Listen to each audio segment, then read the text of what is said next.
छत्रपति शिवाजी महाराज की जय भवानी। भारतीय राष्ट्रीय चळवळीचे जनक लोकमान्य बाळ गंगाधर टिळक यांच्या स्मृतीला मी वंदन करतो आणि व्यासपीठावर उपस्थित या देशाचे फौलादी आणि कणखर गृहमंत्री अमितभाई शहा, आजचे सत्कार मूर्ती भारताचे राष्ट्रीय सुरक्षा सल्लागार गौरव मूर्ती अजित डोभालजी, आपले लोकप्रिय मुख्यमंत्री देवेंद्र फडणवीसजी, उपमुख्यमंत्री सुनेत्राताई पवारजी, आमचे केंद्रीय मंत्री,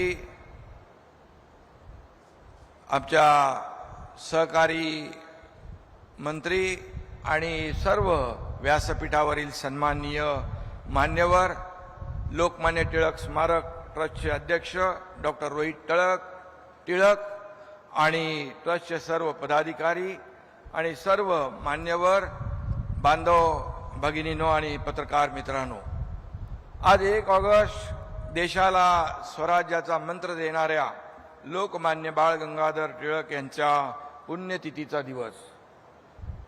त्यांच्या स्मृतींना खऱ्या अर्थाने पुन्हा एकदा मी अभिवादन करतो। 1 ऑगस्ट म्हटलं की संपूर्ण देशाला आणि महाराष्ट्राला उत्सुकता असते की लोकमान्य टिळक राष्ट्रीय पुरस्काराची, आणि आम्ही देखील भाग्यवान आहोत की अनेक वेळा या पुरस्कार सोहळ्याला उपस्थित राहण्याचं भाग्य आम्हाला मिळालं। 2023 साली या देशाचे लोकप्रिय आणि यशस्वी प्रधानमंत्री नरेंद्र मोदीजी यांना हा पुरस्कार प्रदान करण्यात आला होता।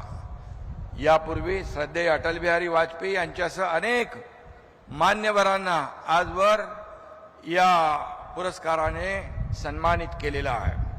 आज याच पुरस्काराच्या गौरवशाली परंपरेमध्ये देशाचे राष्ट्रीय सुरक्षा सल्लागार अजित डोभालजी यांचं नावही जोडलं गेलेलं आहे, आणि ही आपल्यासाठी आनंदाची अभिमानाची बाब है।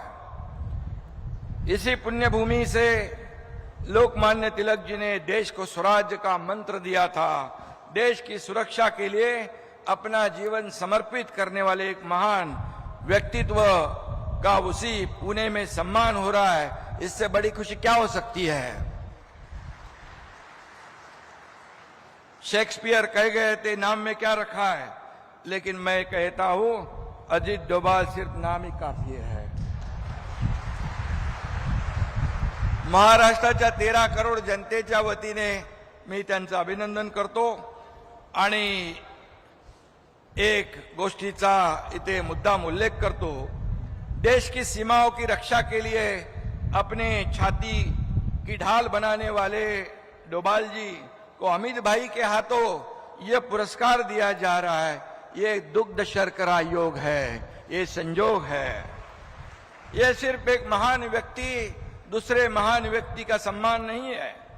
एक तरफ देश का आंतरिक सुरक्षा को नई दिशा देने वाले, नक्सलवाद को समाप्त करने वाले, सफाया करने वाले और देशद्रोहियों का खात्मा करने वाले गृह मंत्री अमित भाई शाह, और दूसरी तरफ देश की सीमाओं की रक्षा करने वाले और राष्ट्रीय सुरक्षा को ताकत देने वाले रणनीतिकार अजित डोभाल जी।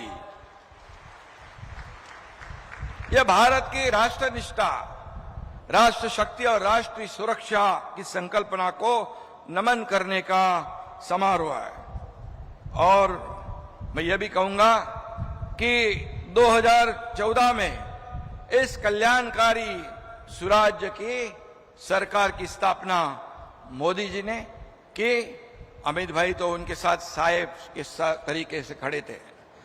हम सिर्फ राम नहीं कहते, साथ में लक्ष्मण का नाम भी लेते हैं। राम लक्ष्मण की जोड़ी कहते हैं। वैसे देश की राष्ट्रप्रेमी जनता आज मोदी शाही कहती है। यह भी हमारे लिए बहुत ही गर्व की बात है। लोकमान्य तिलक जी ने हमें स्वराज का महामंत्र दिया और आज हमारा देश उस स्वराज की सुरक्षा का मंत्र दुनिया को, विश्व को दे रहा है, ये हमारे लिए गौरव की बात है। इस मंत्र की रचना डोभाल साहब ने आदरणीय प्रधानमंत्री और आदरणीय केंद्रीय गृह मंत्री के मार्गदर्शन में कर रहे हैं। लोकमान्य तिलक और अजीत डोभाल जी का दौर तो वैसे अलग अलग है, लेकिन जब हम देश हित और इंटेलिजेंस की बात करते हैं, उस नजरिए से देखते हैं, तो डोभाल जी और लोकमान्य तिलक जी के आदर्शों पर ही चलने वाले एक व्यक्तित्व के रूप में आपको दिखाई पड़ेंगे, जिसका उल्लेख डॉक्टर रोहित जी ने भी किया है। ब्रिटिश साम्राज्य की नींव हिलाने के लिए लोकमान्य तिलक जी ने खुद का एक समांतर काउंटर इंटेलिजेंस नेटवर्क तैयार किया था। तिलक जी के नेटवर्क में ब्रिटिश प्रशासन के अधिकारी, पुलिस और डाक विभाग के कर्मचारी मुखबिर यानी खबरी के रूप में काम करते थे।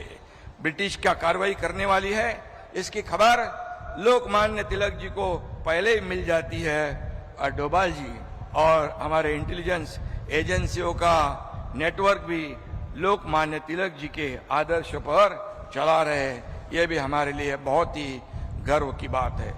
आतंकवाद की कमर तोड़ने और दुश्मनों से देश की रक्षा करने के लिए डोभाल जी ने भारत की इंटेलिजेंस प्रणाली को दुनिया में अव्वल बनाया। डोभाल जी 7 साल पाकिस्तान में अंडर कवर एजेंट बनकर रह चुके। ऑपरेशन ब्लू स्टार से पहले स्वर्ण मंदिर में कितने आतंकवादी हैं, उनकी ताकत कितनी है, उनकी तैयारी कैसी है, ये जानकारी महत्वपूर्ण थी। उस समय एक फेरी वाला सामान लेकर मंदिर में आता जाता था, वो फेरी वाला कौन था, जब मैं डोभाल जी से नहीं पूछूंगा। एक अधिकारी तौर पर भी पंजाब में खालिस्तानवादी आंदोलन के खिलाफ लड़ाई में डोभाल जी की भूमिका निर्णायक रही। इसके लिए डोभाल जी को कीर्ति चक्र से सम्मानित भी किया गया, और भारतीय सेना के बाहर किसी व्यक्ति को कीर्ति चक्र का सम्मान देश के इतिहास में यह सिर्फ डोभाल जी को ही मिला है, ये भी हमारे लिए गौरव की बात है। उरी के आतंकवाद का भी यहाँ पर उल्लेख रोहित जी ने किया है, सर्जिकल स्ट्राइक का भी किया है, पुलवामा हमला इसका भी किया है, और ऑपरेशन सिंदूर तो कोई नहीं भूल सकता है। और हमारी सेना ने महज 23 मिनट में पाकिस्तान को घुटनों के बल पर लाने का काम किया है, यह भी हमारे देश के लिए गौरव की बात है। और इसमें हमारे प्रधानमंत्री जी, हमारे गृह मंत्री जी और अजीत डोभाल जी का भी बहुत बड़ा योगदान है। अतुलनीय देश प्रेम, बेहतरीन रणनीति कौशल और राष्ट्र रक्षा के लिए किए गए कड़े सटीक फैसले ही डोभाल जी की असली पहचान है। राष्ट्र प्रथम, यही राष्ट्रभक्त डोभाल जी का मिशन है। अजीत डोभाल जी को अक्सर क्या कहने का, अभी रोहित ने तो धुरंधर की बात कही है, जेम्स बॉन्ड, भारत का जेम्स बॉन्ड। अभी जेम्स बॉन्ड का जमाना चला गया है। डोभाल साहब को नए भारत का असली धुरंधर कहे जाना भी उचित होगा। घर में घुस के मारेंगे, सशक्त भारत के इस निर्धार को पूरा करने का साहस दिखाने वाले डोभाल जी पर्दे के नहीं बल्कि असली धुरंधर है। और उनके पीछे चट्टान की तरह खड़े होने वाले हमारे मोदी जी और गृह मंत्री अमित भाई यहाँ पर उपस्थित है। इसीलिए ये सम्मान को 4 चांद लग गए हैं। डोभाल जी के युद्ध के मैदान में सीधे लड़ने वाले सैनिक नहीं, लेकिन उन्हें देखकर एक ही 2 पंक्तियां कहता हूं, सीमाएं सिर्फ नक्शों में नहीं होती, सीमाएं सिर्फ नक्शों में नहीं होती, उन्हें हौसलों से भी महफूज रखा जाता है। ये 2 पंक्तियां ही डोभाल जी का पूरा प्रोफाइल बताती है। और इसलिए 2014 से पहले देश की परिस्थिति हमने देखी है, धमाकों की घटनाओं से कांपता भारत हमने देखा है। 2014 के बाद सुरक्षित भारत भी हमने देखा है। मोदी जी देश को आगे बढ़ा रहे हैं, इसमें डोभाल साहब का भी योगदान है। भारताला युद्ध नको आहे, भारताला शांतता हवी, पण भारतीय स्वराज्याकडे डोळे वटाळून कोणी बघण्याची हिम्मत केली तर त्याचे डोळे त्याच्या हातात काढून देण्याची हिम्मत भारतीय लष्करामध्ये आहे। आणि म्हणून आज भारताची ताकद केवळ आपल्या शस्त्रामध्ये नाही, भारताची ताकद आपल्या खंबीर निर्णय क्षमतेत आहे। भारताची ताकद केवळ आपल्या सीमांमध्ये नाही, तर भारताची ताकद आपल्या 140 कोटी जनतेच्या आत्मविश्वासामध्ये आहे आणि म्हणून 2023 साली हा पुरस्कार प्रधानमंत्री नरेंद्र मोदीजी यांना मिळाला। त्यांनी हा पुरस्कार या भारताच्या जनतेला समर्पित केला। आज तोच पुरस्कार मोदीजींनी अमित भाईंनी नियुक्त केलेल्या धडाकेबाज आणि चाणाक्ष अशा देशभक्ताला मिळाला।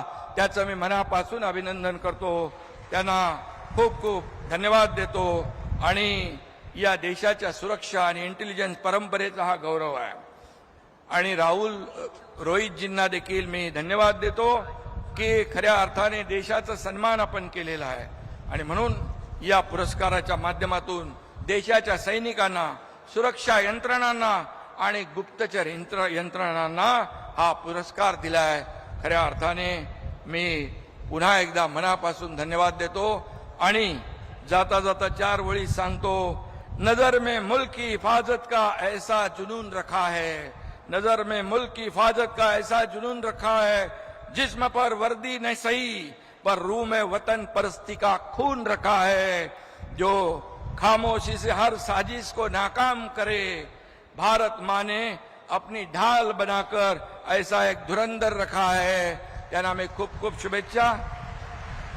भारत भूमीचे सुपुत्र, त्यांना उत्तम आरोग्य आणि त्यांच्या हातून अशी देशसेवा घडत राहो अशा शुभेच्छा देतो आणि रोहित टिळक आणि त्यांच्या टीमचं मनापासून अभिनंदन करतो। धन्यवाद। जय हिंद, जय महाराष्ट्र, भारत माता की जय, वंदे मातरम।